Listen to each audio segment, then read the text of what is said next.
Tudo certo aí, Fred? Podemos começar? Tudo certo, sim. Podemos Está todo começar. mundo me ouvindo bem? Está me enxergando aí? Estou mais bonito hoje, não? Estou mais bonito? Estou com uma camiseta aqui especial hoje para me contar a história para vocês. Ó. Vou ter que colocar aqui um... Boa noite, professor. Boa noite a todos. Seja bem-vindo, meu irmão parecido. Obrigado. Bonito como sempre. Então, pessoal, Boa noite, pessoal. Então, vamos começar com a nossa oração inicial. A nossa irmã Luana, lá de Itapeva, vai puxar a oração e nós acompanhamos ela.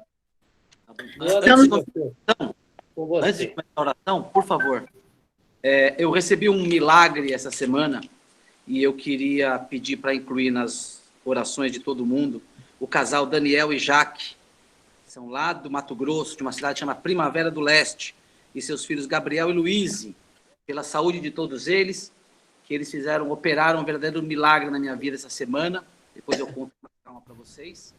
Então vamos lá, a oração inicial. Obrigado, gente. Estamos reunidos em nome do Pai, do Filho e do Espírito Santo. Amém. Pai nosso, que estais no céu, santificado seja o vosso nome, venha a nós o vosso reino, seja feita a vossa vontade, assim na terra como no céu. O pão nosso de cada dia nos dai hoje, perdoai as nossas ofensas, assim perdoamos a quem nos tem ofendido, e não os deixeis cair em tentação, mas livrai-nos do mal. Amém.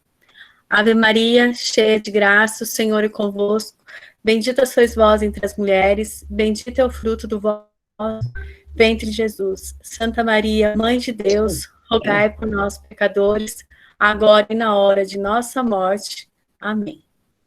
Bom curso para todos. Obrigado, Luana.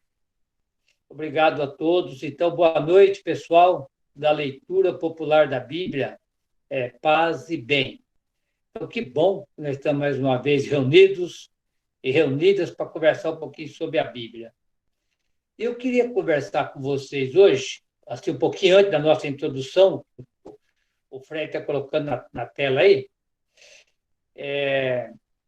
Nós estamos fazendo esse curso do Apocalipse, a gente está bem devagar, a gente sabe que é um livro cheio de símbolos, cheio de dificuldades.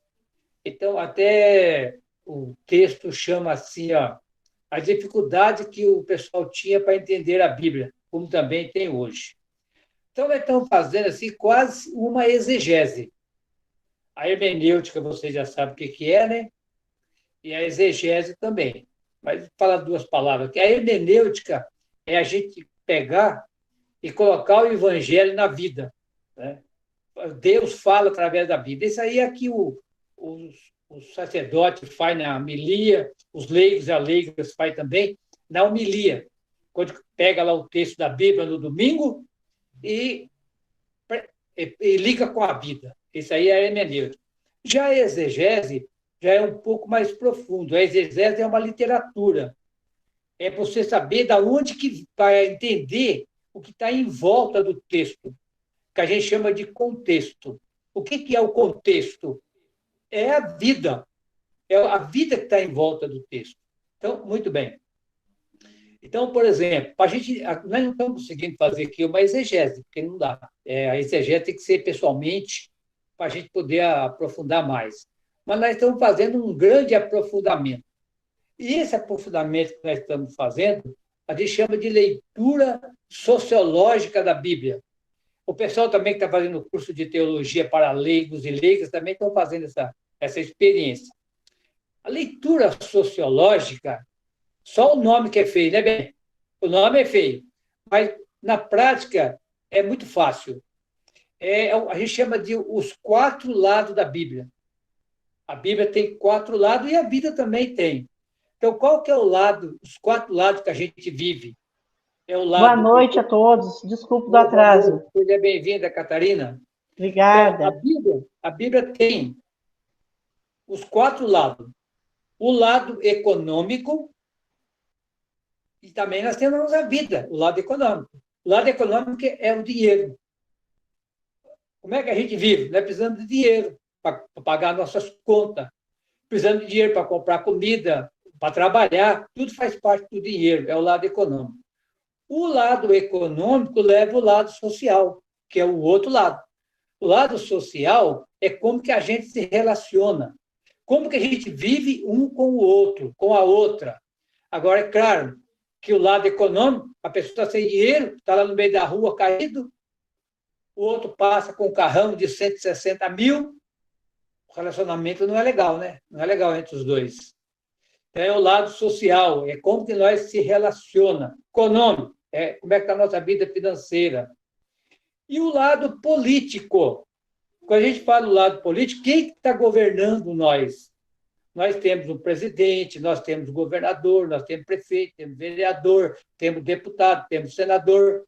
Quer você goste ou não, quer eu goste ou não, mas eles estão aí. Tem gente que fala assim, eu voto em branco porque eu anulo, porque eu não gosto de ninguém. Não tem problema nenhum.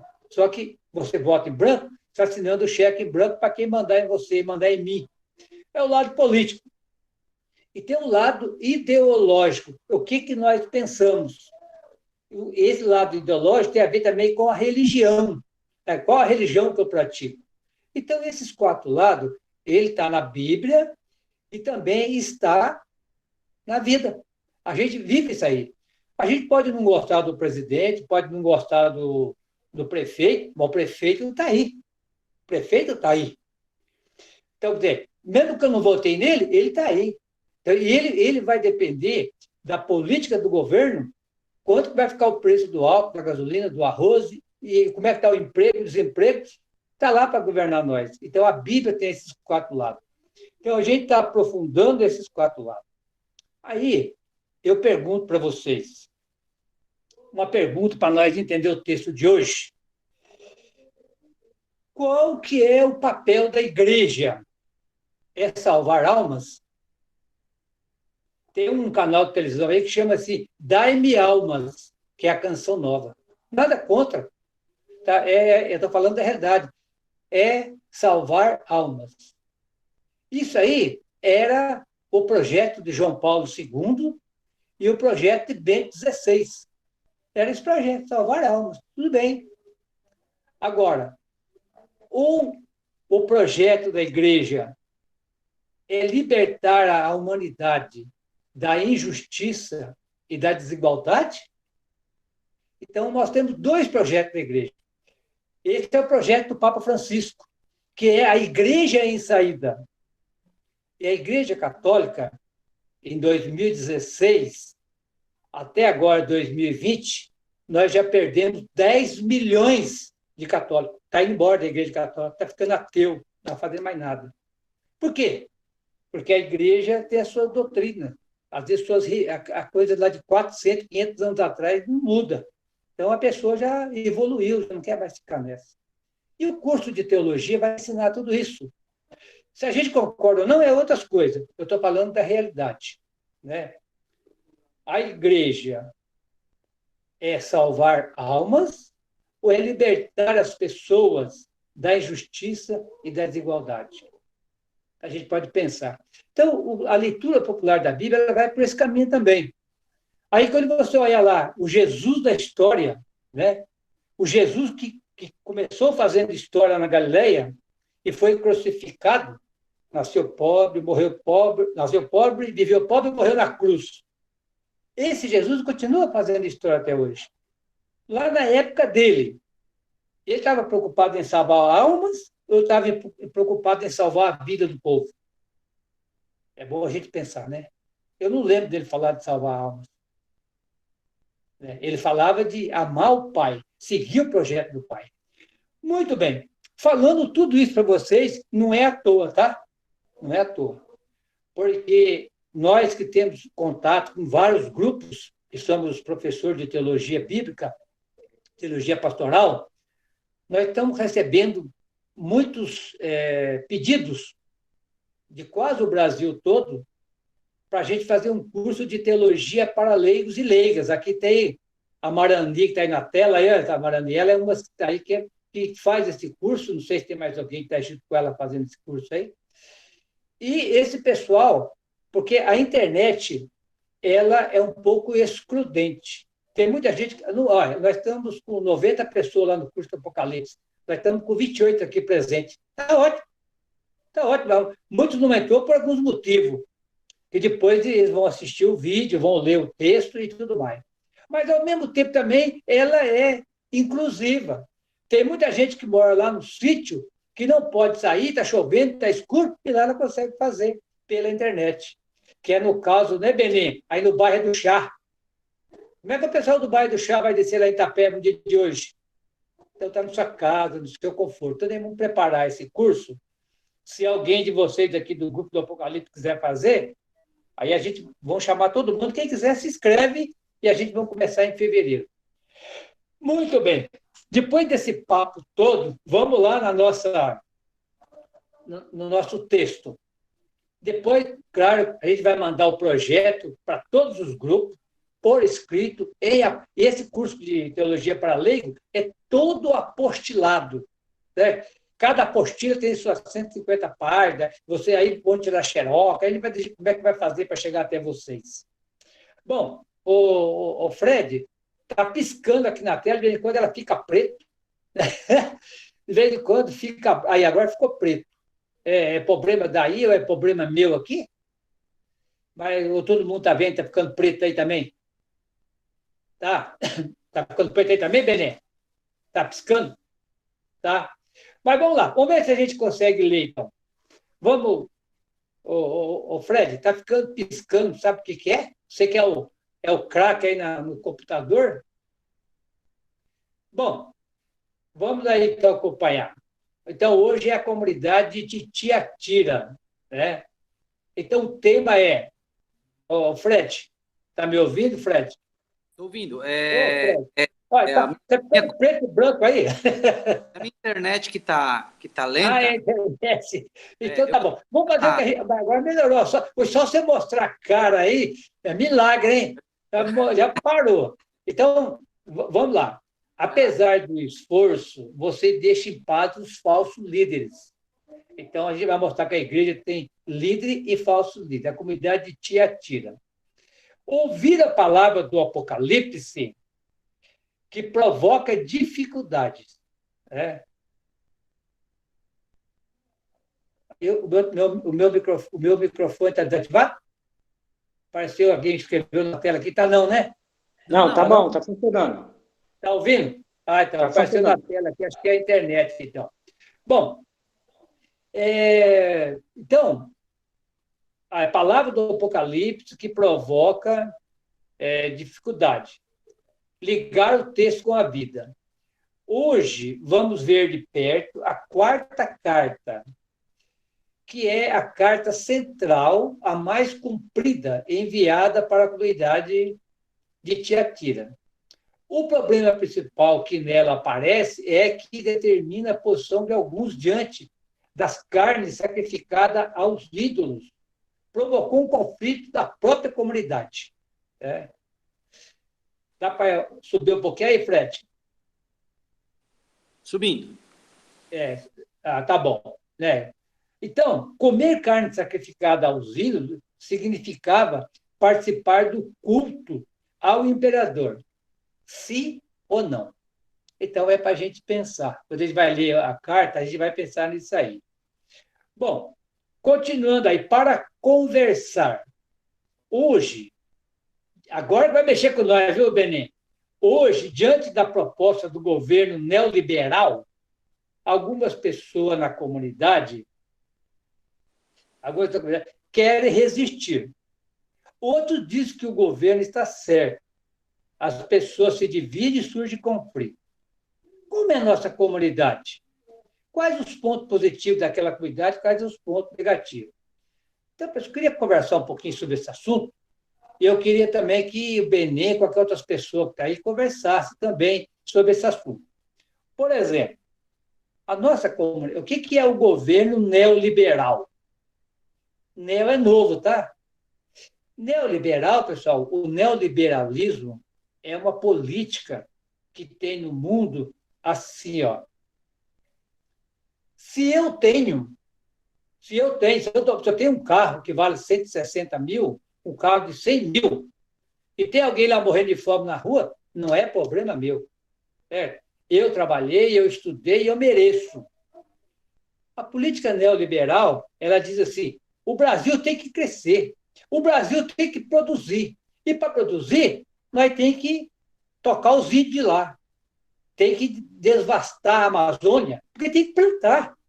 Tudo bem, tem que plantar, tem que comer. Mas quem está ficando rico em tudo isso? Esse é o projeto neoliberal. O neoliberalismo, pessoal, é uma política assim, ó. 80% do pessoal vai ficar às margens da pobreza até 2050. Quando chegar lá, nós vamos conversar, viu, Benê? Lá no 2050, nós vamos conversar. Vão ficar às margens. E 20% vai ficar podre de rico. Deixa eu contar uma historinha para vocês, para nós começar a conversar. E assim também vai falar a carta de Tiatira. Eu estava lá acho que já contei essa historinha de atrás, mas vou contar de novo, que é rapidinho. O meu irmão mora lá no Mato Grosso, Campo Novo do Parecis. E ali tem o Rio Verde, e até o outro rio lá, o Rio Papagaio, tem 40 quilômetros. Naquele meio é uma reserva indígena. Chegou lá um cara na igreja com um carrão de 160 mil, Mitsubishi, ar-condicionado, vidro preto, e a gente começou a conversar. E ele diz, olha, eu vim do Sul, eu vim do Rio Grande do Sul, cheguei aqui com a mala nas costas. Hoje, graças a Deus, eu tenho aí mais ou menos uns 400 mil hectares de terra, eu tenho esse carrinho aí, estou vivendo, mas a gente tem que crescer, o Brasil tem que produzir. Olha, passou o rio aqui, tem essa reserva indígena, para quê? Para que esses caras não fazem nada? Esses caras são tudo vagabundo, tem que tocar esses caras daí, vamos plantar. Aí eu falei para ele, mas vem cá, essa terra que o senhor está plantando, está pisando, eu também, não era dos índios antigamente? Eles não têm direito? Quando eu comecei a conversar assim com ele, ele falou, vamos parar a conversa por aqui, que eu achei que o senhor é comunista. Na comunidade eu estou parecido com meu irmão, lá no Sem Terra. Falei, pois é, se você pensa assim, assim é. Bom, então essa é a ideia, pessoal. Então, quando a gente vai aqui para conversar lá, a gente tem conflito da própria comunidade. Alguém votou no A, alguém votou no B, e esse conflito surge. E lá na carta de Tiatira, também teve esse problema. Mas lá era a questão das carnes imoladas aos ídolos. Mas antes disso, eu queria ouvir vocês. Eu vou fechar meu microfone. Quem quiser falar, abre o microfone, fala o que quer falar, e vamos bater. O que vocês entendem por esse conflito que nós temos hoje dentro da nossa igreja? Ou não tem conflito? Estou falando besteira. Vamos ouvir.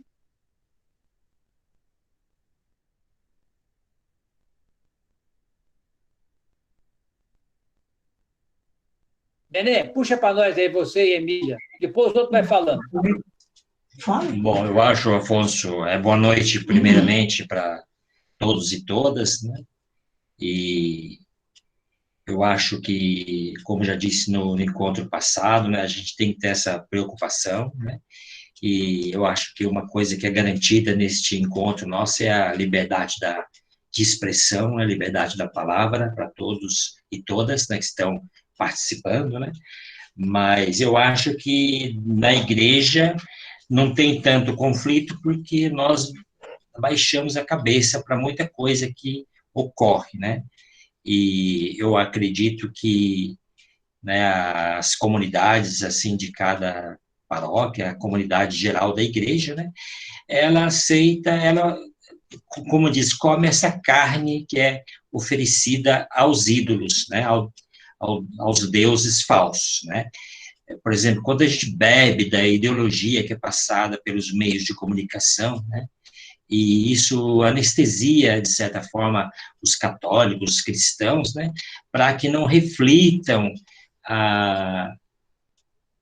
o que está acontecendo, né, e a gente não pense, né, nesses projetos, né, na concentração de bens, nas injustiças, né, e que é tudo que Jesus amou a justiça, né, o perdão, a misericórdia, tudo, né, então, nós católicos, cristãos, temos que amar a justiça, né, temos que defender a justiça, não necessariamente esse judiciário que está aí, que o judiciário não é sinônimo de justiça, né? Então, e daí fica difícil para os católicos, né, entenderem uma série de coisas, né? E, então, veja bem, se o padre for falar, por exemplo, do projeto neoliberal, né, explicar, muita gente já não vai gostar, muitos católicos não vão gostar, certo? Então, eu até entendo a posição de muitos padres, né? Mas será que esses que não aceitam nem uma discussão nem nada são verdadeiramente cristãos, né? Então, eu acredito que na igreja tem problemas, sim, certo? Tem divergência, sim, e muita, né? Eu acompanho, de certa forma, a atuação da igreja já faz tempo, né? E, inclusive, o Leonardo Boff, né, que ele sofreu várias sanções vindas do Vaticano, né, porque ele escreveu um livro chamado Igreja, Carisma e Poder.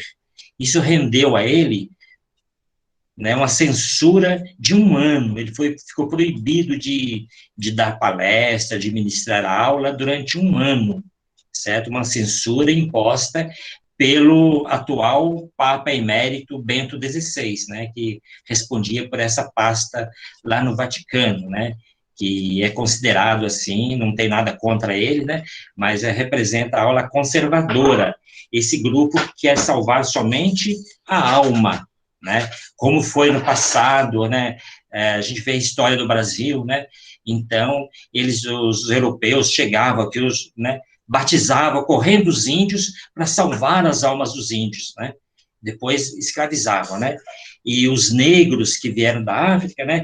De início, eles não acreditavam que o negro não tinha alma. Veja bem, tiraram até a alma dos africanos, né? Que chegaram aqui no Brasil. Veja bem, tudo isso, né? A igreja concordou e, né, aceitou, assim, né, sem nenhuma denúncia, sem nada, né? Lógico que nesse período teve muita gente, muitos católicos, muitos cristãos que apresentaram a resistência, sim, certo? Mas, geralmente, a resistência é um grupo minoritário, né? Então, pessoal, posso falar mais, Afonso? Pode, então, tá bom. Depois outros falam também. Pode falar o contrário também, pessoal. Se vocês não concordar, pode falar também. Aqui é interativo. Então, eu acho que faz falta, sim, como projeto, assim, das comunidades, né, esse estudo, sim, certo? Para a gente entender, para que todos entendam o que esses 4 lados, né, que tem na Bíblia, né, o lado econômico, o lado político, o lado social, o lado ideológico, né, que tudo, assim, é como se fosse a gente olhar um objeto que tem 4 lados, né, e, então, é muito importante, né, por exemplo, quando o Afonso falou aí de projeto neoliberal, né, neoliberal, na prática, pessoal, representa o fim do Estado, né? O Estado deveria ser o garantidor, né, dos bens e direitos para todas as pessoas e ter a função de distribuir renda, né? E aqui não, agora o neoliberalismo, ele quer privatizar tudo, todas as empresas, né, que pertencem ao país são privatizadas, vendidas para empresários, que vão lucrar com isso, né, haja vista hoje, né, a Petrobras está quase toda privatizada, né, o pré-sal está privatizado, já foi entregue, né, e nós temos hoje os preços super altos, né, de combustíveis, né, o sistema elétrico, veja bem a situação do Amapá, né, lá já foi privatizado, o que vai ser do resto do Brasil, né, a empresa que ganhou, comprou o direito de gerir o sistema elétrico do Amapá, não tem competência para isso, né, então, por que nós temos esse preço alto dos alimentos, né, Então, pessoal, fica aí, né? E se eu falei alguma coisa, vocês podem rebater, tá certo? Se é uma coisa a mais, assim, tá ok? Então, só completando o Benê, Afonso, veja só, eu só vou falar duas frases, né? Liberal, vou explicar aqui, porque outro dia eu estava num grupo aqui da igreja e eu terminei explicando para a pessoa que era liberal que ela não entende. Nós não podemos estar numa comunidade da igreja e sair por aí falando aberrações, né? Até vergonha para a gente. Tem pessoas que têm nível universitário e não sabem o significado das palavras, aí vai participar da política, fica falando bobagem. Não sei se vocês sabem, quando vem gente de fora para cá, um pessoal da Europa, de qualquer país aqui da volta nossa mesmo, até Venezuela, eles entendem o significado das palavras. Mesmo quando não aceito o significado, eu não posso sair falando coisa que não é o significado. Aí o irmão, né, colocou uma frase falando assim, que o governo, veja só, o governo é liberal, certo? Logo, a gasolina tinha muito imposto, tudo, e como é liberal, ele pode abaixar o preço da gasolina e voltar a gasolina, eu estou pagando quase R$ 5 aqui, voltar a gasolina a R$ 2 e pouco. Aí eu fui falar para ele, né, que liberal, o governo não vai poder mexer mesmo, porque agora a Petrobras ficou no nome de empresas, liberal significa isso, não é estatal, né? Antes era estatal, o governo podia fazer alguma coisa. Agora não pode nem discutir, porque quem manda são as empresas, certo? Quem determina preço não é mais o governo, olhando a situação da população. São as empresas, que isso fique bem claro. Agora, ficou pior agora, que o neoliberal, né, que era o novo, que deixou de ser só empresas nacionais, entraram as empresas estrangeiras agora, aqui no Brasil, agora complicou, porque é a Espanha, que eu fiquei sabendo, que comprou a energia elétrica, né? Comprou lá no Amapá, aí faltou a força, agora eles não vão consertar, né? Quem vai consertar, eu escutei falar que ele quer fazer um rateamento entre nós, vai custar não sei quanto, nós vamos ratear, né, para poder consertar e o pessoal do Amapá voltar a ter luz elétrica. Agora, por quê? Porque os espanhóis que compraram estão se declarando falidos, que a gente sabe que isso é mentira, e eles não vão consertar, não querem consertar. Eles são livres, veja, a energia é de primeira necessidade, não é isso? Agora não é mais estatal. Ela era liberal, agora ficou pior, ficou neoliberal, porque agora quem manda são os espanhóis. Tem muita empresa nossa, o pré-sal, por exemplo, ia se dividir com empresas americanas, certo? Então, acabou. Então, precisa entender o significado da palavra. Aí você vai explicar, as pessoas não querem saber, ficam com raiva. E na questão da comunidade, eu já participei de comunidade que não era ligada à igreja, certo? Eu e a minha irmã, que é da igreja agora, ela vai ser consagrada irmã, né? Ela na igreja dela, tudo. Nós já fizemos trabalho nas favelas em São Paulo, movimento sindical, né? O pessoal que era muito explorado, tudo.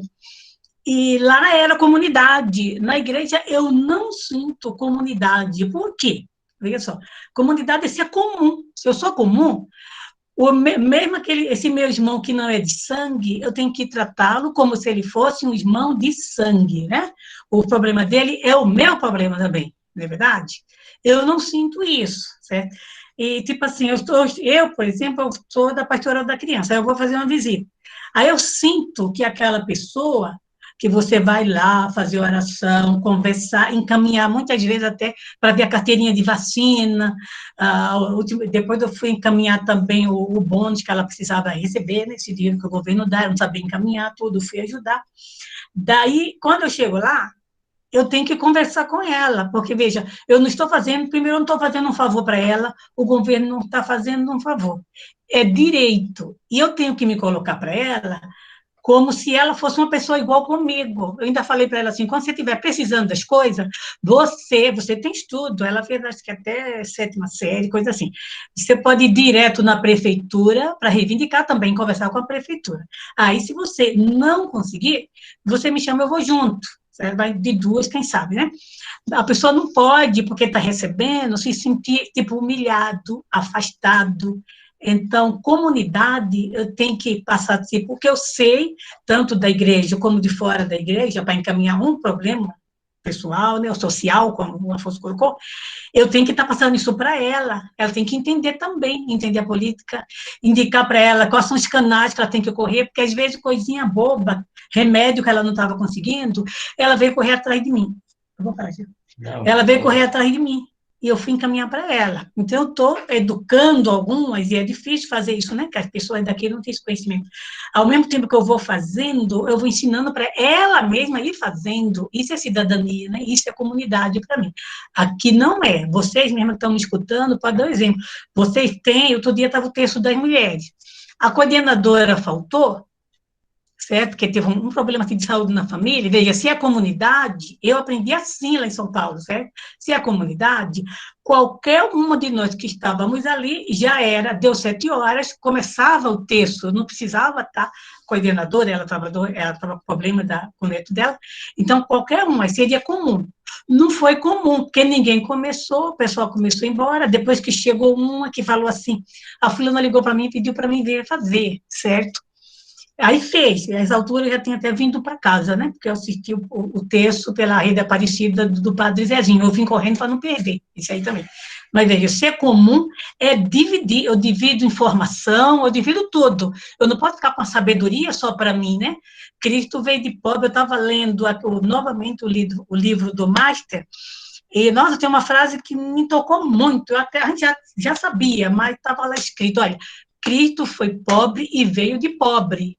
E tem várias passagens do livro que o tempo inteiro que ele está curando as pessoas, ele também ensina as pessoas a sair do medo, né? Eu não posso ter medo do imperador, eu não posso ter medo, entendeu?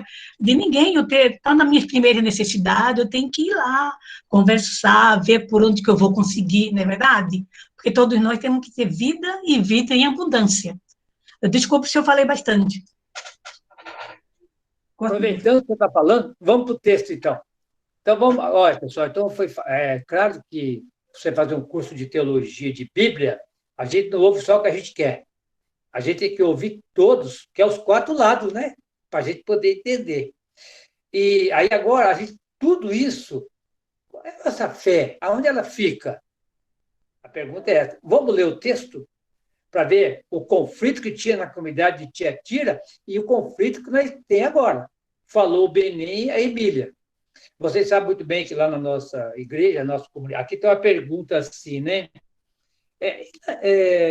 E como que é a nossa comunidade? A nossa comunidade ela é plural. Tem gente de tudo quanto é jeito, né? Plural. Um reza o terço, o outro lê a Bíblia, o outro fala de fé e política, outro fala da doutrina social da igreja. O que eu estou falando aqui, tudo que eles estão falando aqui é a igreja. A igreja tem a doutrina social, pessoal. Um dia valia a pena para fazer um curso só desse assunto. É muito grande, é um livro dessa grossura, assim. Mas a leitura social a doutrina social da igreja, nossa, é muito mais avançado do que vocês estão falando. Mas foi colocado lá no Catecismo da Igreja Católica. Muito bem, então vamos ler o texto da Bíblia agora, viu, Fred? Vamos ler o texto da Bíblia agora, que é o Apocalipse, que é a carta Apocalipse 2, né? De 18, capítulo 2, do versículo 18 a 29. A Emília vai ler para nós. Depois, se alguém não gostou daquilo que nós falamos, pode falar à vontade, nós estamos aqui para aprender.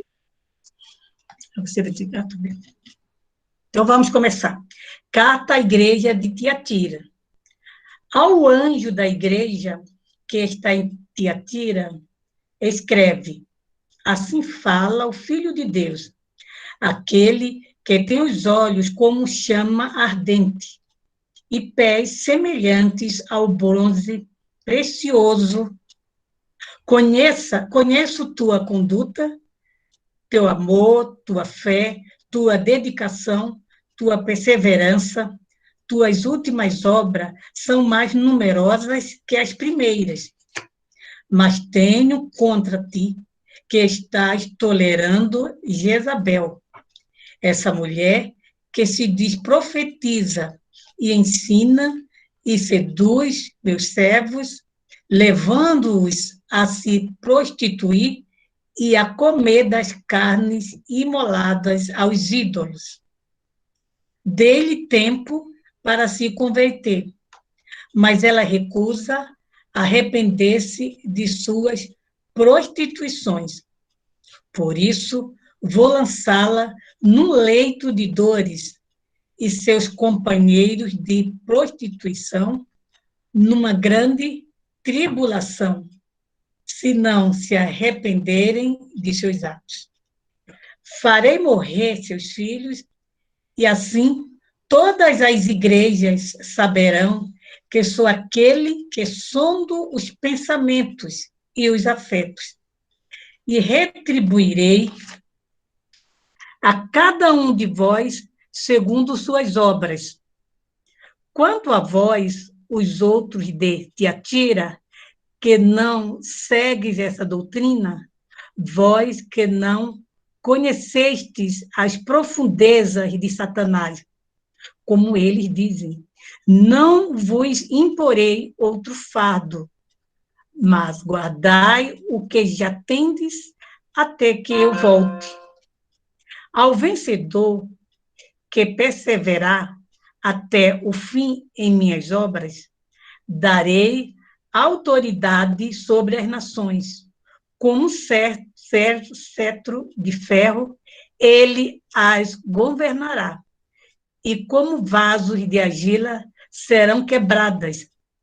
Assim como também eu recebi de meu Pai este poder. E lhe darei a estrela da manhã. Quem tem ouvidos, ouça o que o Espírito diz às igrejas. Muito bem. Então, vamos fazer uma hermenêutica desse texto. E depois você tem a folha aí também, para ir aprofundando, né? Que a gente escreveu aqui, escrevi aqui sobre a cidade de Tiatira, depois escrevemos sobre a comunidade de Tiatira, o que significa carnes imoladas, prostituição e adultério, o que é prostituição e adultério segundo a Bíblia, o que é profundeza de Satanás, está tudo bem escrito aí na folha de vocês. E depois tem aqui o que é castigo de Deus e essas coisas todas. Mas vamos lá. Então, o livro do Apocalipse, por enquanto, aqui na carta que João escreveu 7 cartas a 7 igrejas, ele está falando para cada igreja ou para cada comunidade, ele está falando da sua realidade. Por exemplo, nós aqui de Itatiba estamos na igreja de Santo Antônio, ou Nossa Senhora Aparecida, que é a mesma paróquia, é uma realidade. Se você vier aqui do bairro que eu moro, é outra realidade. Aqui no bairro que eu moro, São Francisco, até o Jardim México, ali, o Centenário, tem 1 quilômetro de Conceição. Só 1 quilômetro.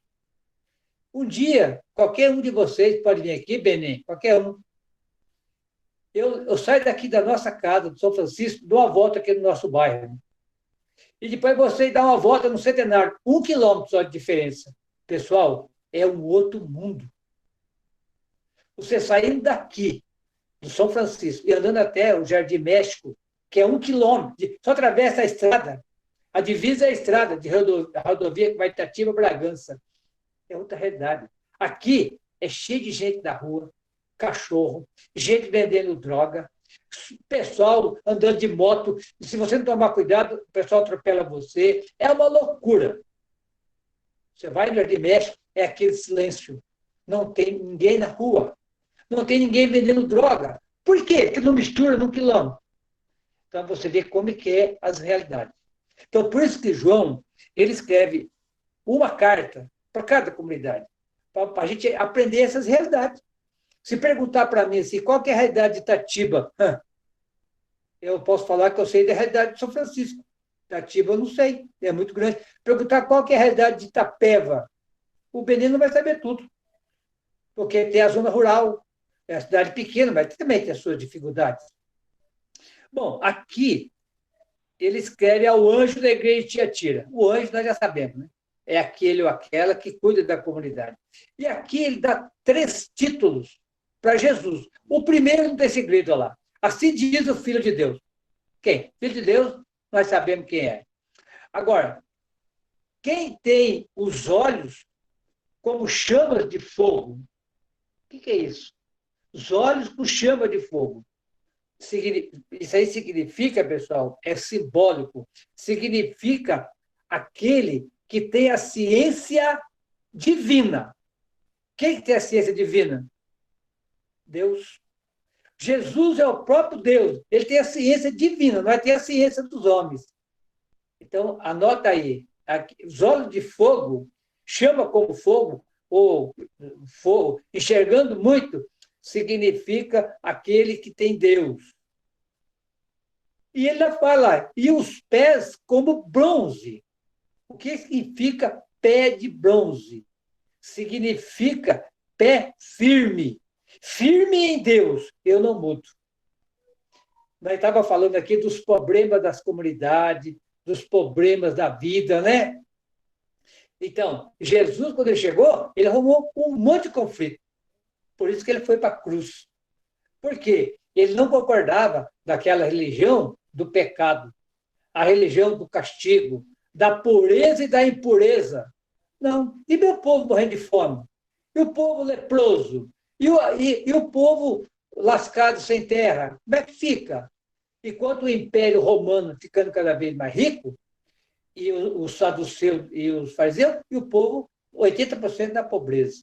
Então, aqui, aquele que tem o pé, né, de bronze, pé firme, não desanima. Sabe, pessoal, você sabe que significa pé de bronze também? Sabe o que é, Júlia? Significa assim, mística. Mística significa assim, convicção. Viu, Conceição? Mística significa convicção. A Edilene também está participando com nós aí, é lá de Paraisópolis. A Edilene, Altíssimo. Ô, Edilene, Altíssimo é Deus, tá? É a Edilene de Deus. Ó, significa convicção. Mística é convicção. Ninguém vai tirar eu dos meus caminhos de Jesus. Ai, que bonito. Então, é isso que significa. Bom, o versículo 19, ele fala aqui do primeiro ponto positivo.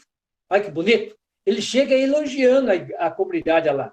Conheço as suas obras, o amor, a fé, o serviço e a sua perseverança. E ainda as suas últimas obras, mais numerosas do que a primeira. Olha que bonito. Olha lá, o Fred colocou ali na tela. Ali. Obrigado, Fred. Olha lá. Olha a importância. Olha lá.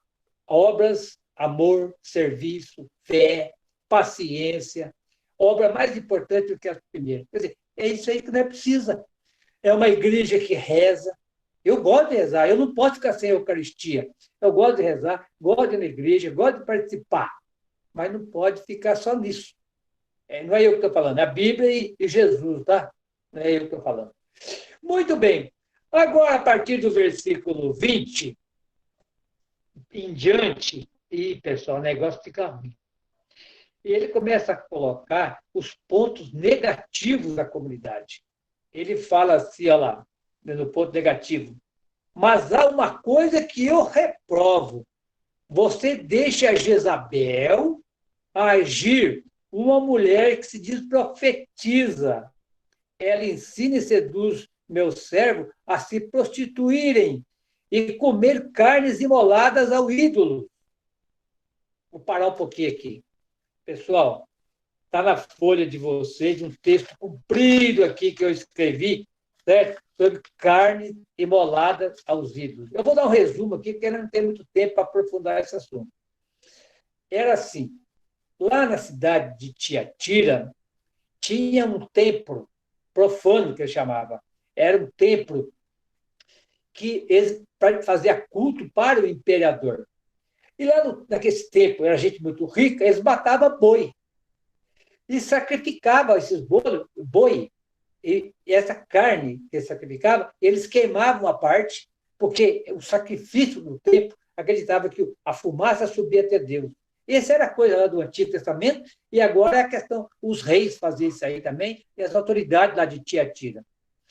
E a sobra daquela carne, eles levavam a ser vendido no açougue, ou dava para o povo pobre.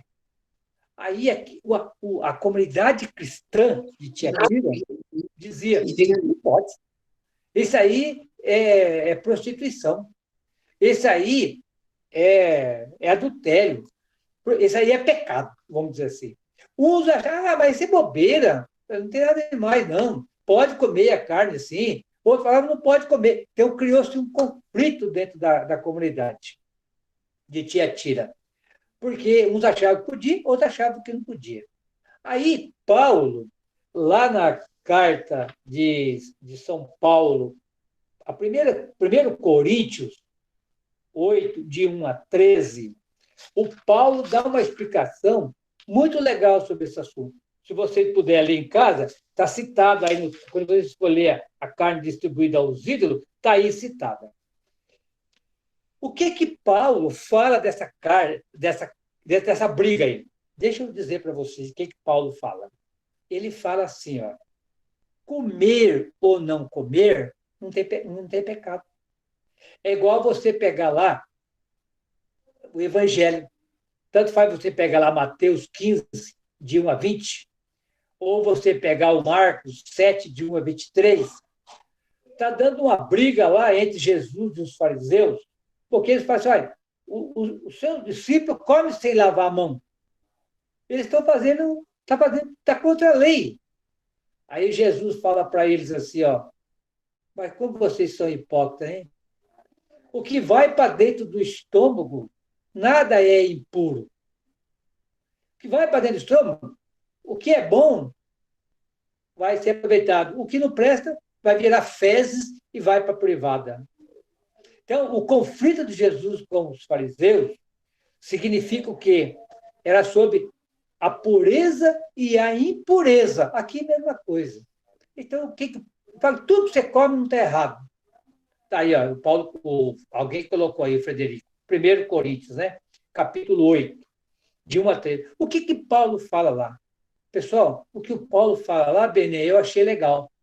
Ele fala assim, ó, por exemplo, na igreja, nós temos algumas pessoas que têm a cabeça mais aberta, que entendem um pouquinho mais, né? Então, essas pessoas são mais cobradas, vamos dizer assim. O pessoal vai perguntar mais para a Júlia, para a Conceição, vai perguntar para o Benê, a Emília. Todos vocês que estão participando aqui do curso, eu vou perguntar lá para o Cido, porque o Cido está sempre na igreja, quem sabe ele sabe responder. Quem sabe a Eva sabe responder. Então, o pessoal vai perguntar mais para nós, porque nós somos liderança. Então, Paulo diz assim, pessoal, quanto comer ou não, não tem problema nenhum. Nada é errado comer.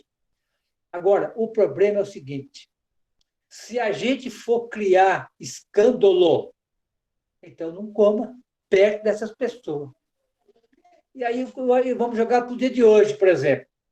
Se nós somos a favor, essa igreja, da teologia, pessoal, tem um texto, um teólogo, que fala assim, olha, tem a igreja do sim e tem a igreja do não. Viu, Marandi? É o próprio texto, é o próximo texto que vocês vão receber agora do curso de teologia. A igreja do sim e a igreja do não. A igreja do sim, a igreja do não. Ó, é pecado fazer isso, fazer isso, fazer isso. É pecado, é pecado, é pecado, é pecado. Não pode, não pode, não pode. É pecado, é pecado, é pecado. Não pode, não pode, não pode. Ele escreveu tudo lá, esse teólogo.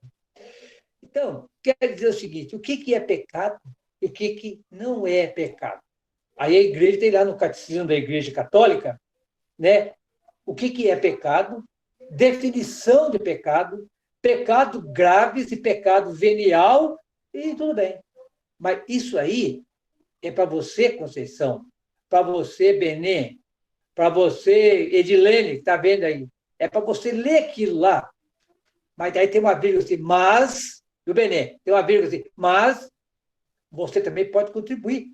Será que tudo isso é verdade? Você vai dar a sua contribuição. Então, a teologia não é estudar. A teologia é fazer. A teologia é construir. Então, Paulo diz aqui isso aí. Se eu vou fazer uma coisa que vai escandalizar pessoas, é melhor eu não fazer. Aí a gente tem que usar a metodologia de Jesus. Por exemplo, um dia eu estava na igreja e uma mulher disse para mim assim: o senhor é PT? Eu estava fazendo a celebração. O senhor é PT? Eu peguei e falei para ela assim: olha, o meu nome é Afonso Bento Dias. Certo? Como cidadão, eu voto naquele que eu achar melhor. Por favor, a senhora não coloque rótulo em mim. E ela ficou quieta, porque não é assim que se faz. Né? Quer dizer, você tem que respeitar o outro lado. Eu posso até não concordar. O homem, agora mesmo, for eleito várias, vamos por assim, não sei se a palavra seria facções, acho que não é facções, porção, assim, da humanidade, do povo, porque a democracia ela deve abranger todo mundo. Agora, ela é representativa. Agora, como é que vai ser representativa lá se não tem mulher? Como é que vai ser representativa lá se não tem o trans, o LGBT? Tem que ter. O negro não está lá. Como é que vai representar? Eu não posso falar de homofobia, ou melhor, de homossexual, que eu não sou. Acho que eu não sou, tá, pessoal? Olha a minha cara, eu não sou não, hein? Bom, ou como é que eu posso falar de trans, de gays, né? Bi? Não posso, porque eu não sou. Agora, as pessoas que estão lá podem representar, eles sentem na carne isso aí. Então, a mesma coisa, Paulo fala isso aqui, ó. Ele fala o seguinte, ó: vocês podem comer à vontade, isso não é pecado, coisa nenhuma. Eu estou falando na minha linguagem agora, né? Mas, se tem alguém mais fraco lá que acha que é pecado, enquanto você não conseguir convencer ele, você não come perto dele, você respeita ele. Então, Paulo dá uma resposta legal sobre esse assunto. Bom, agora, essa Jezabel aqui, pessoal, eu também escrevi o texto aqui, bem mais profundo, mas eu vou dar um resumo aqui, porque a nossa hora passa voando aqui, ó, já são 8 horas e vai dar 8h30 já. Essa Jezabel aqui é simbólico, porque essa Jezabel aqui, coitada dela, né? Ela é muito criticada, sabe? Olha, o pessoal fala que ela a Jezabel, ela ensina, fala que ela manda o pessoal prostituir, e depois no final aqui, pessoal, quer ver só?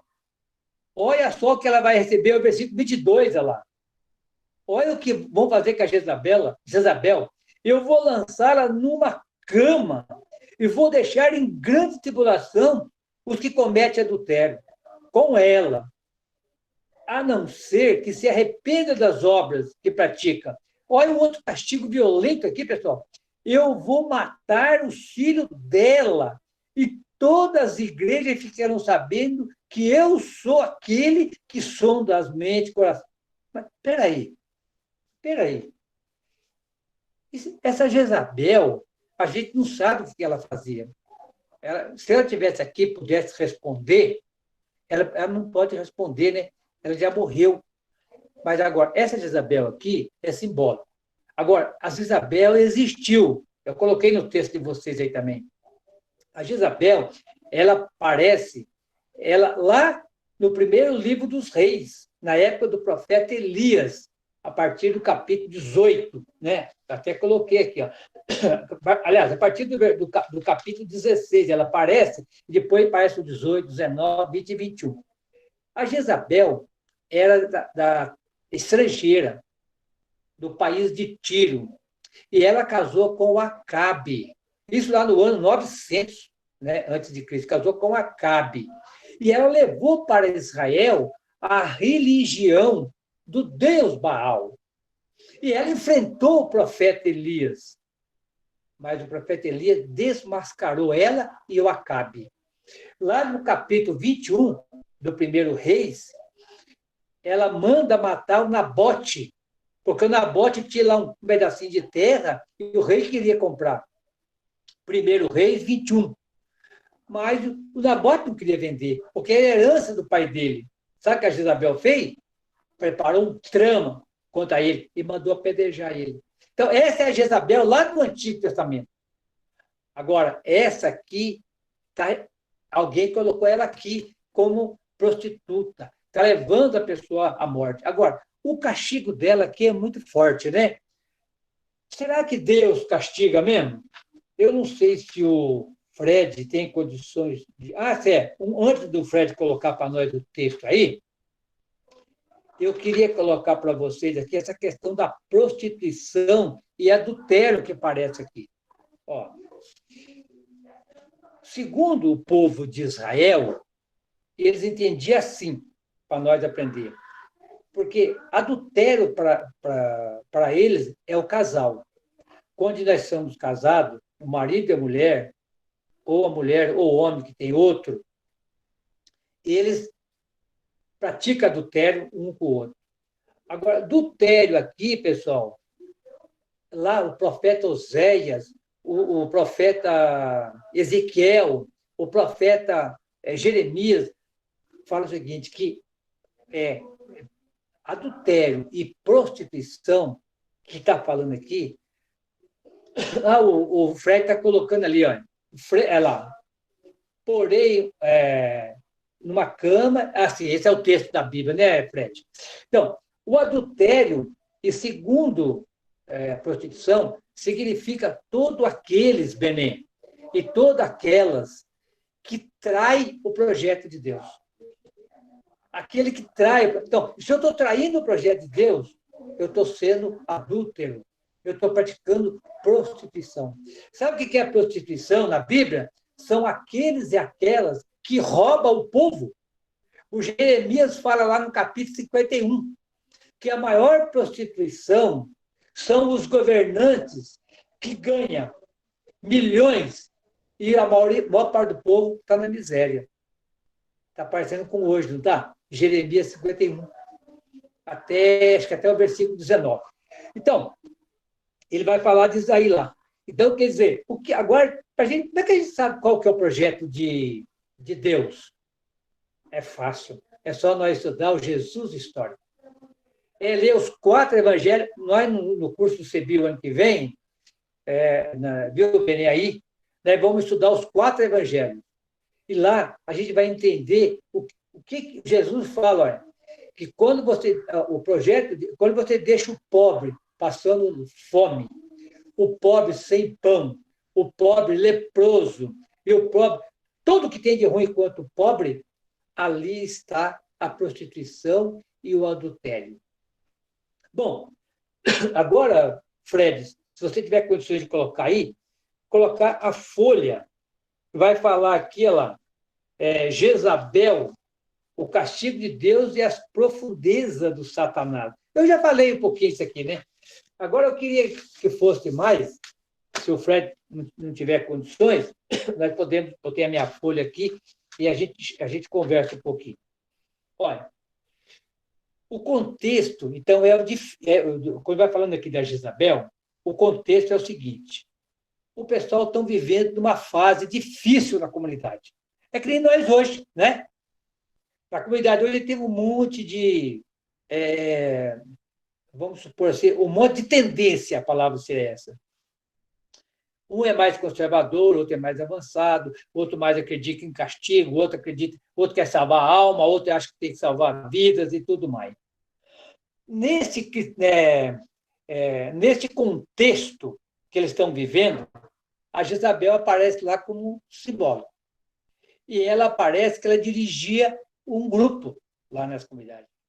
E esse grupo não estava seguindo direito os costumes da comunidade. E diz aqui, a doutrina dessa mulher era diferente da doutrina da comunidade de Tiatira. Por isso ela é perseguida, mas perseguida com muita violência. Muita violência. Ô, Fred, se você dá para descer um pouquinho aí, tem assim, o contexto era o seguinte, vê se você consegue. Vê se você consegue aí partilhar a tela, aí todo mundo vê, acho que é melhor. O contexto era o seguinte. Se você não conseguir, eu já estou falando do... Só um minutinho, vai seguindo. O contexto daqui uns 2 minutinhos seguinte, eu coloco. Depois embaixo tem castigo de Deus e as profundezas de Satanás. Acho que aqui não dá para não entender melhor. Tá? Então, ela é atacada com muita violência. Diz a carta: farei com que o filho dela morra, para que as igrejas saibam quem sou eu, né? Agora, como entender o que é castigo de Deus? Até hoje o pessoal fala que, eu ouvi alguém falando aí, que o coronavírus era castigo de Deus. Mas será que Deus castiga? Aí eu queria colocar aqui, para as mulheres que estão aí assistindo, nós, o Edilene, do Altíssimo, saudade que eu estou do você. Estou vendo você aí, ó. Eu vou passar na sua casa tomar um café. Ela mora perto ela mora perto da estrada que vai para Aparecida. Quando a gente vai ali por dentro, né, Edilene? Ó, essa mulher ajudou muita gente lá em Paraisópolis e continua ajudando lá. Por isso que o nome dela é bonito, Altíssimo. Altíssimo é Deus, tá? Edilene de Deus. Bom, então vamos ver aqui. Por que essa faz morrer os filhos de Isabel? Vai provocar doença, a menos que ela converta. Ah, mas sabe o que aconteceu? Recentemente, um cardeal falou que a AIDS era castigo de Deus.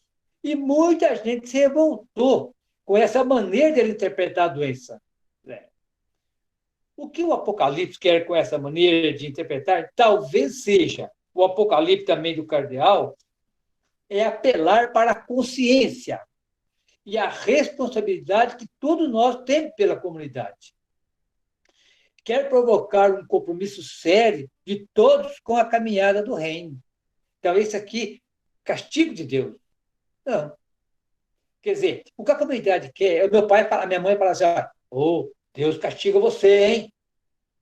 Deus tá de olho. Pegava um cartaz assim, colocava um olho, quando eu ia para a roça, assim, levar comida para meu pai, eu ficava só olhando para o céu. Puxa, se eu fizer alguma coisa errada, Deus está lá olhando, né? É como se o Deus estivesse lá sentado, numa cadeira, numa boa, anotando tudo que a gente está fazendo de certo, ou melhor, de errado, para depois castigar. Não, não é isso, não. Quando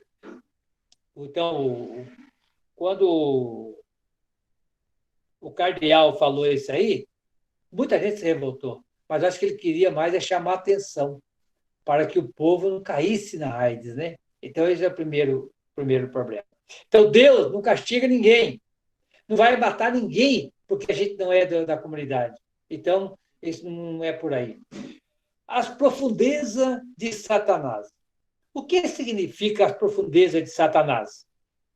Pessoal, nós já aprendemos já aí que o Satanás, na Bíblia nós temos diabo, demônio, né?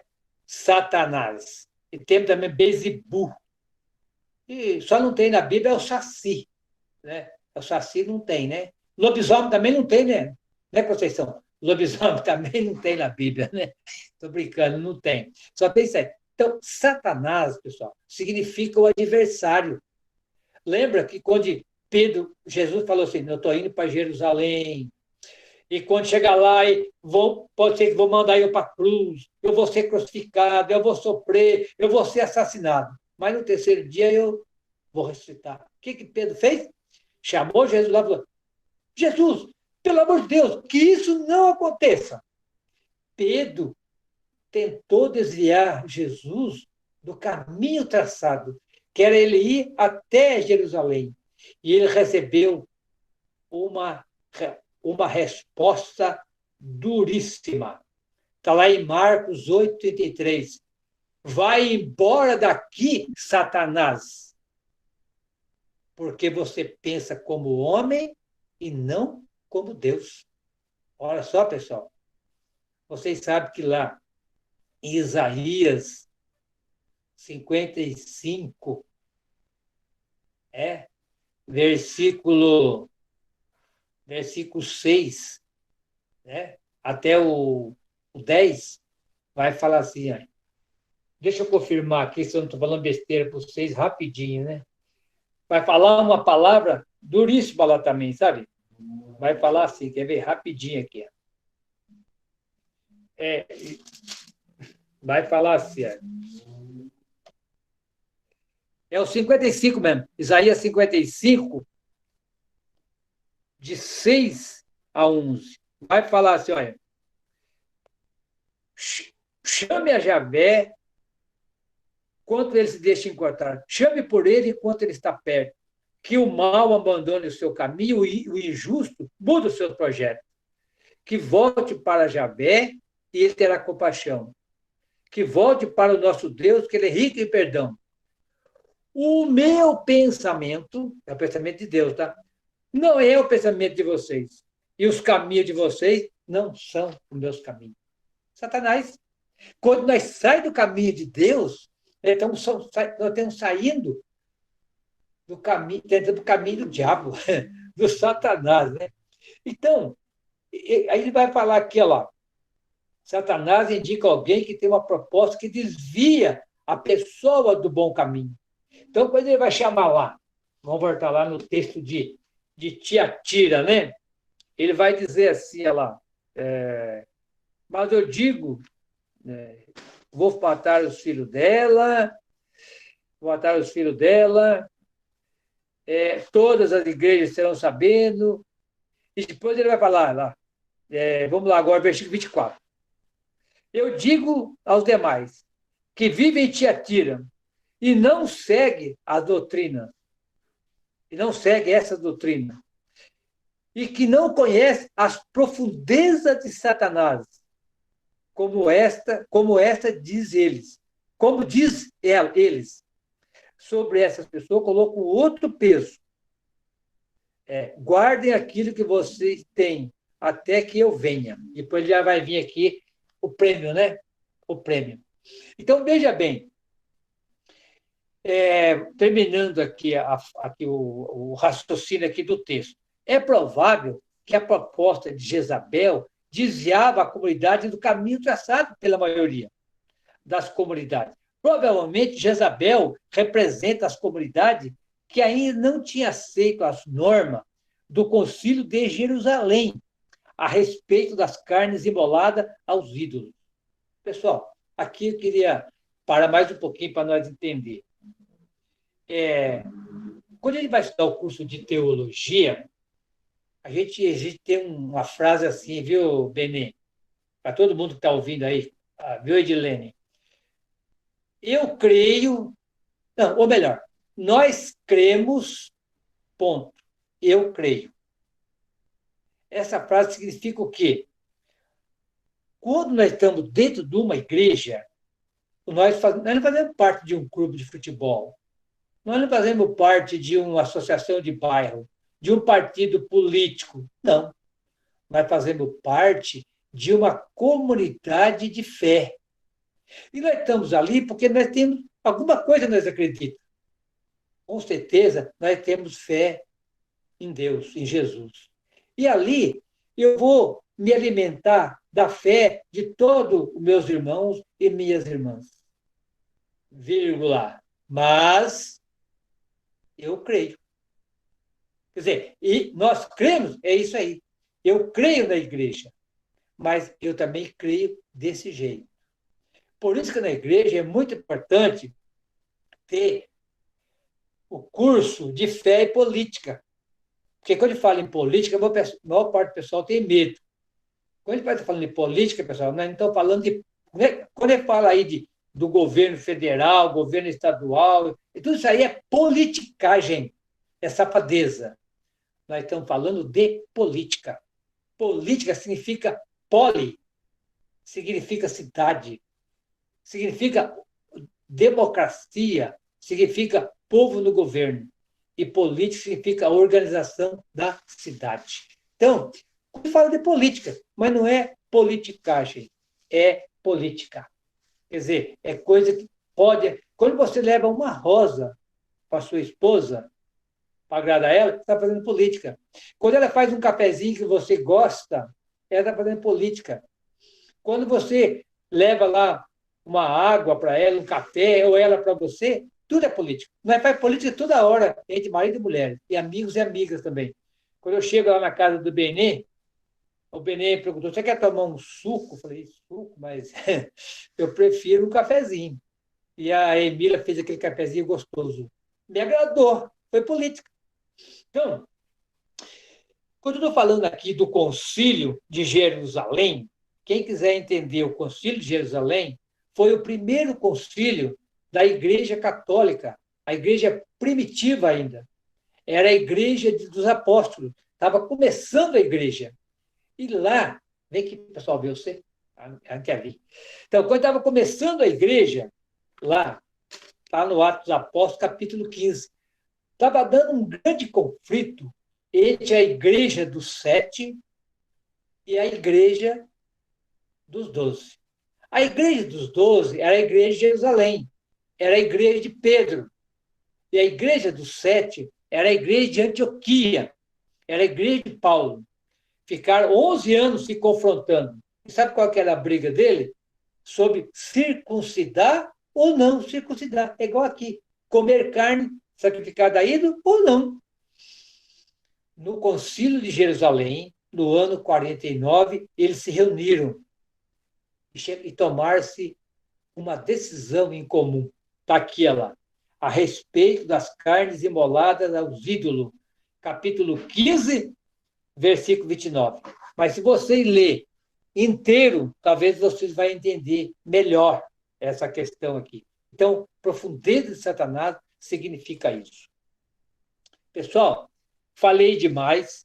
O Fred também está colocando algumas coisas na tela ali, para nós ver aí a questão do... Eu coloquei também a questão um pouco do símbolo aí, né? Mas eu vou deixar para vocês falar um pouco também, alguma dúvida, alguma pergunta, alguma colocação. Nós temos ainda 14 minutos, certo? A minha parte eu terminei. Pode vocês falar também o que vocês entenderam, dúvida, pergunta. Às vezes a pergunta de um, ou melhor, a dúvida de um é dúvida de muita gente, não é verdade? Então, pergunta, fala, por favor. Eu vou fechar o meu microfone e vou ouvir vocês. Olá, deixa eu fazer uma colocaçãozinha, Afonso. É muito comum a gente escutar falar sobre a pobreza de Jesus, né? Então, é importante deixar claro que o Jesus histórico, ele não se tem certeza se ele era pobre, né, ou de classe média da época. Então, até porque é desnecessário você atribuir uma pobreza a Jesus por uma questão partidária, né? Jesus não veio em favor dos pobres porque ele era pobre. Ele veio em favor dos pobres porque ele era Jesus. E ele veio salvar todos, não só aos pobres, né? Então, em Lucas 19:2, ele vai para a casa de Zaqueu, que era chefe dos cobradores de impostos, né? Então, Jesus veio salvar reis, veio salvar rainhas, veio salvar pobres, veio salvar todo mundo. Com relação à pobreza de Jesus, agora falando um pouquinho sobre teologia, Jesus nasceu numa manjedoura muito pobre porque não tinha lugar na cidade. José era carpinteiro. Carpinteiro é uma profissão boa naquela época, entendeu? Então, ele era filho de um carpinteiro, não era um excluído completo, né? Tudo indica que Jesus sabia ler e escrever, que também indica que ele não era um pobrezinho, como era Pedro, por exemplo, que era um pescador, né? Outro indicativo que a gente lê sobre teologia é que quando Jesus morreu, até para cumprir a profecia, deitaram sortes nas suas vestes. Então, a túnica de Jesus era valiosa. Se fosse um trapo, ninguém ia querer dividir ou fazer sorteio em cima dela. Então, é só uma colocação, né? Porque é muito comum você falar, Jesus era pobrezinho, nasceu em Belém. Isso é irrelevante, eu acho que não é desnecessário, né? Com relação à comunidade que a gente estava falando logo no começo, da igreja, infelizmente a nossa igreja, e a maioria das igrejas, ela é muito submissa ao Estado, a todos os estados, né? Então, a entidade, me parece que desde que a Igreja Católica ficou submissa ao Império Romano, e como as outras igrejas derivam, né, a maioria das igrejas de hoje em dia, de cunho que acreditam em Jesus, derivam da Igreja Católica, a impressão que dá é que elas são subseções do Estado, como se fosse uma empresa ou uma entidade do Estado. O que o Estado manda, eles obedecem. Independente do Estado, se é neoliberal, se é comunista, se é ditatorial, o que o governo manda, a igreja normalmente aceita. Dentro da igreja, algumas comunidades acabam se rebelando, indo contra, né? Então, na própria Alemanha, quando Hitler falou que os judeus eram uma porcaria, a igreja silenciou, a igreja católica. Aqui, a nossa igreja, e no mundo inteiro, não teve a capacidade de falar, gente, não vamos acabar os nossos cultos por causa do Covid. Vamos, então, colocar todo mundo separado, como é agora, e não vamos aceitar o fechamento das igrejas. Então, a postura da igreja como entidade, normalmente, é de submissão ao Estado. Só queria colocar essas duas coisas. Obrigado. Obrigado, Fred. Realmente tem esse detalhe mesmo. Eu já conversei com o Benê esse dia aí. Ele tem um sobrinho que é padre, e ele fala que quando o padre vai numa paróquia, ele tem que, como diz o ditado, tem que dar lucro. Bom, mais alguém, por favor, sobre a carta de Tiatira, sobre tudo que nós conversamos, perguntas, dúvidas, ou coloca alguma coisa também. Então, Afonso, deixa eu falar, ela falou, né? Filho meu. Quem vai falar? Eu gostei dessa frase aqui que você colocou, essa frase que você colocou da última aqui, né? Nós cremos, mas eu creio.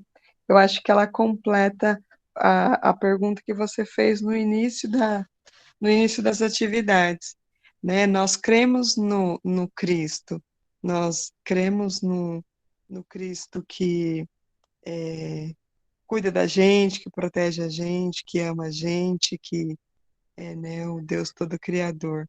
Mas muitos para aí, né? Só fica nesse Cristo que vai fazer tudo por nós, que vai descer, que vai vir, que vai restaurar, que vai tudo.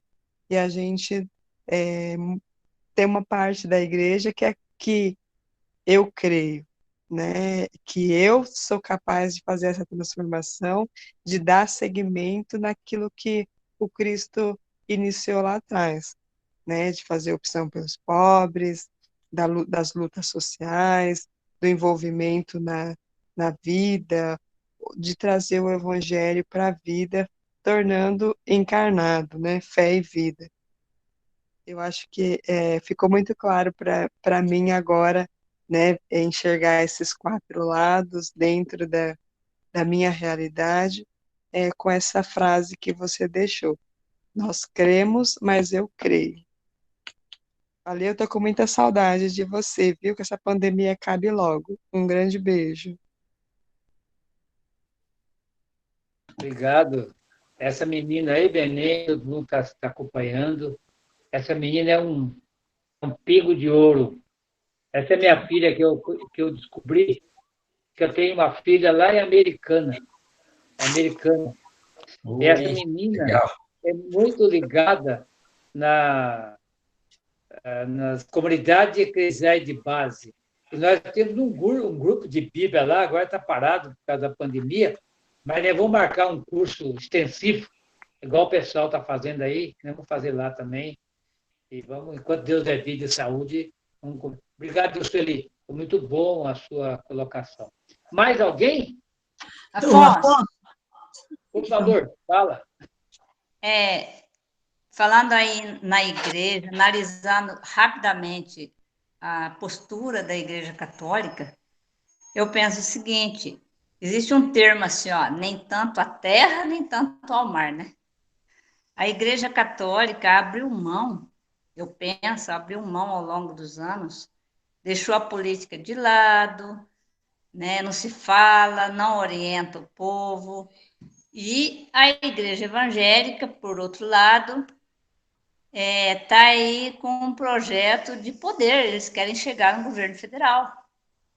Né? Uma igreja que, ao longo de poucos anos, né, conseguiram construir um patrimônio incalculável, que tem rede de televisão, que tem até partido político organizado dentro da igreja. E é uma igreja que está por trás de muita coisa aí que a gente fica assustado. Né? As informações não são exatamente da mídia, né, da mídia, da grande mídia, que leve a todos os brasileiros, mas a gente sabe que tem lavagem de dinheiro, né, tem tráfico de armas. Então, a Igreja Católica, eu penso que ficou omissa, né? Eu sou de uma paróquia, em Pouso Alegre, que lá atrás, eu não me lembro quantas eleições aí atrás, a gente tem um bairro muito grande, muito carente, e tinha 5 candidatos a prefeito da cidade de Pouso Alegre.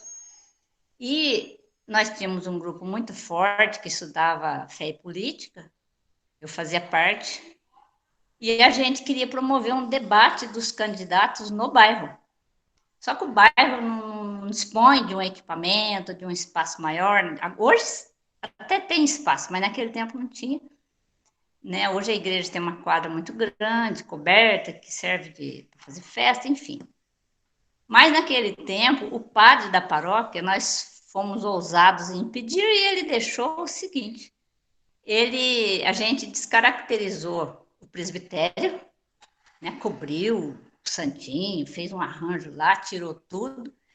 E o local onde poderia fazer um debate para os candidatos que pudesse expor, né, as ideias para o maior número possível de pessoas, que não pode ser em escola, né, em tempo de campanha. Hoje mudou muito, mas naquele tempo não poderia usar nenhum equipamento público. Nós fizemos o debate na igreja. Custou a ida do padre embora. O bispo mandou ele lá para Conchichina, mandou lá para uma cidadezinha bem pequenininha, porque não se podia fazer aquilo. Mas, dado o grau de participação do nosso grupo de leigos daquela paróquia, foi o que a gente conseguiu. E não é que a igreja ficou lotadinha de gente para ver o debate dos candidatos, foi uma coisa muito organizada. Mas isso eu estou falando para dar um exemplo de como faz falta a participação da Igreja Católica nessa questão da luta por igualdade de direito, por igualdade de oportunidade, para clarear a ideia do povo, porque o nosso povo é muito tapado. O povo brasileiro mostrou ao mundo, está mostrando ao mundo quem é de verdade o povo brasileiro, um povo que não defende, que não quer saber. Essa moça que falou antes, a senhora aí falou no começo, falou uma coisa que é verdade. A pessoa não sabe e não quer saber, não entende e não procura entender. E o que ela precisa saber? O que ela tem que fazer para viver bem e para que faça viver bem aqueles com quem ela convive. Porque nós que somos cristãos, não podemos ficar esperando que Jesus faça tudo por nós, porque na última ceia, no lava-pés, Jesus lavou os pés dos discípulos e disse assim: eu dei o exemplo para que façais a mesma coisa. Então, o cristão católico, eu sou católica, defendo a minha igreja, mas eu acho assim, a gente vive com as mãos amarradas, porque as pessoas são muito ignorantes no geral, né? Não tiveram oportunidade de estudo, de formação, de espécie nenhuma, grande maioria, ou estudou, mas não aprendeu, porque a escola hoje em dia não ensina, né? Vai passando assim, de qualquer jeito. Só não tem a cultura de ler, de estudar, nada. E aqueles que entendem que dá para fazer alguma coisa, também fica amarrado, porque a gente precisa de estrutura. Como o exemplo que eu dei do debate que nós fizemos em plena presbitério, né? Os candidatos ficaram lá, tudo muito bem organizado, muito bonito, cobrimos de branco, tudo, ficou muito bonito. Mas, não pode, nada pode. E também não dá, quando a gente diz um não, a gente tem que oferecer algo, né, em troca. Enfim, eu acho que a Igreja Católica se omitiu diante dessa organização necessária, porém doida, que é a política, principalmente no Brasil, no mundo inteiro, na verdade, e se omitiu, e hoje nós estamos perdendo o campo para os evangélicos, porque daí o Papa implementou, os evangélicos foram lá para a Amazônia, né? Tem igrejinha à beira dos rios, lá para tudo que é lugar, né? Tem comunidades, por isso eles chegaram onde chegaram. Agora, daí o Papa tentou fez, né, me ajuda aí, ó. O que ele fez mesmo lá na Amazônia? O estudo lá sobre a realidade da Amazônia. O sínodo. Isso, o sínodo da Amazônia. Né? Logo que apresentaram a carta, lá o resumo, o que virou o livro lá do sínodo da Amazônia, veio a pandemia e ficou tudo abafado, né? Ninguém ficou sabendo direito o que foi isso. Mas, enfim, eu acho que a nossa igreja tem muito por fazer. Ô, Helena, só uma curiosidade, você é de onde? Eu sou de Pouso Alegre, da paróquia São João Batista. Ah, São João Batista. Já conheceu eu lá, né? Sim. Eu fui lá na época do padre Vanildo. Então, Vanildo que estava lá, isso 20 anos atrás. O padre Paulo Adolfo, que era o nosso padre, que abriu as portas para a gente fazer o debate, pagou o preço, foi parar lá no Araguaia, depois, hoje ele está em Brasília, na CNBB, né? Obrigado pela sua contribuição.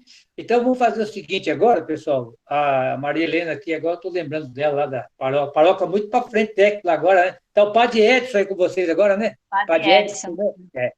Pessoal, já o horário passou, já são 21 horas. Eu queria perguntar para vocês, mas não precisa responder agora. Vocês colocam lá no grupo. Hoje é o nosso último encontro do ano, porque não dá mais para nós ficar muita coisa no mês que vem. Daria para fazer mais um encontro ainda, primeira quarta-feira de dezembro, ou não é para hoje? Vocês respondem lá no Zap, tá? Põe lá sim ou não. E eu queria terminar assim, Helena, isso que você falou aí, ó, eu escrevi um texto aqui, eu vou pedir licença para vocês, vou colocar lá também no grupo do Apocalipse, é uma página só, que é a igreja do sim e a igreja do não.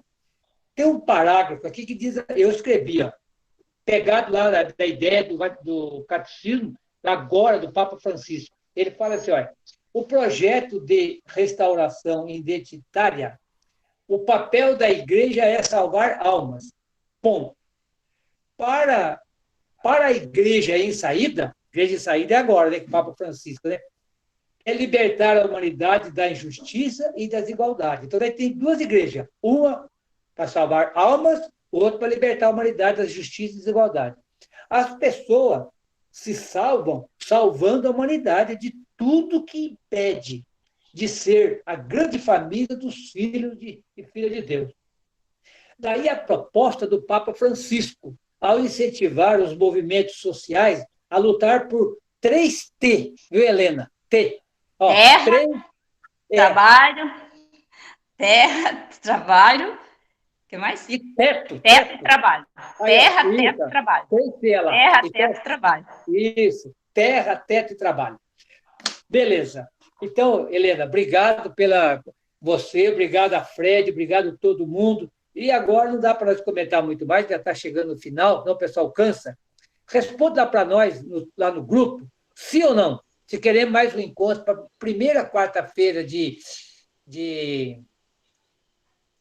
dia 2. É dia 2 de dezembro. Se não quiser, também nós para por aqui. Porque nós vamos fazer um resumão das cartas e nós termina o segundo bloco.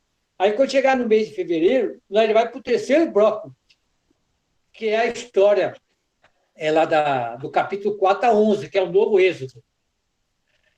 Obrigado, Sueli, obrigado a todo mundo que participou, obrigado, meus amigos da leitura popular da Bíblia. Olhamos 4 lados da Bíblia hoje. Obrigado a todo mundo que participou. Obrigado, Helena. Você fechou com chave de ouro para nós aí, tá bom?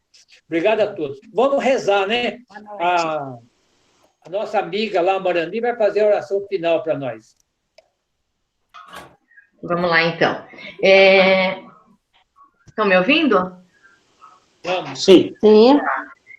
Eu gostaria de terminar, claro que fazendo a oração, mas com uma frase, né? Que eu li esses dias num livro que eu sempre costumo ler, de frases, né? Então, fala assim: o ódio paralisa a vida, o amor a liberta, o ódio separa, o amor harmoniza, o ódio obscurece e o amor ilumina. Então, eu queria terminar agradecendo primeiramente a Deus, nosso Pai, ao nosso querido professor Afonso, a todos os colegas e irmãos aqui reunidos, e pedindo pelas nossas saúdes, pela nossa saúde, pela de todos que necessitam de saúde e necessitam das nossas orações. E finalizando essa nossa aula de hoje, rezando um Pai Nosso, uma Ave Maria e um Santo Anjo do Senhor, pedindo pela paz e saúde nos 4 cantos do mundo. Pai nosso que estais nos céus, santificado seja o vosso nome. Venha a nós o vosso reino. Seja feita a vossa vontade, assim na terra como no céu. O pão nosso de cada dia nos dai hoje. Perdoai as nossas ofensas, assim como nós perdoamos a quem nos tem ofendido. E não nos deixeis cair em tentação, mas livrai-nos do mal. Amém. Ave Maria, cheia de graça, o Senhor é convosco. Bendita sois vós entre as mulheres, bendito é o fruto do vosso ventre, Jesus. Santa Maria, Mãe de Deus, rogai por nós, pecadores, agora e na hora de nossa morte. Amém. Santo anjo do Senhor, meu zeloso guardador, se a ti me confiou a piedade divina, sempre nos rege, nos guarde, nos governe, nos ilumine e nos proteja. Amém. Muito obrigada, um bom final de semana para todos e até a próxima aula. Boa noite. Tchau, a obrigada. todos. Obrigado, Fred. Boa noite. Agradeço. Obrigado a todos. Boa noite a todos. Até a próxima. Boa noite a todos. Até. Tchau, Catarina.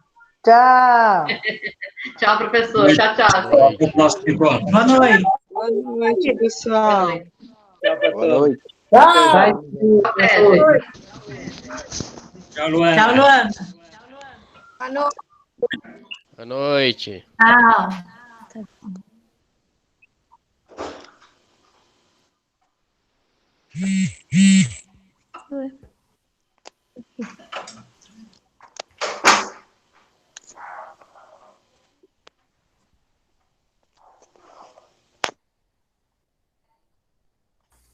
Boa noite, viu, Fred? Obrigado por tudo aí, tá?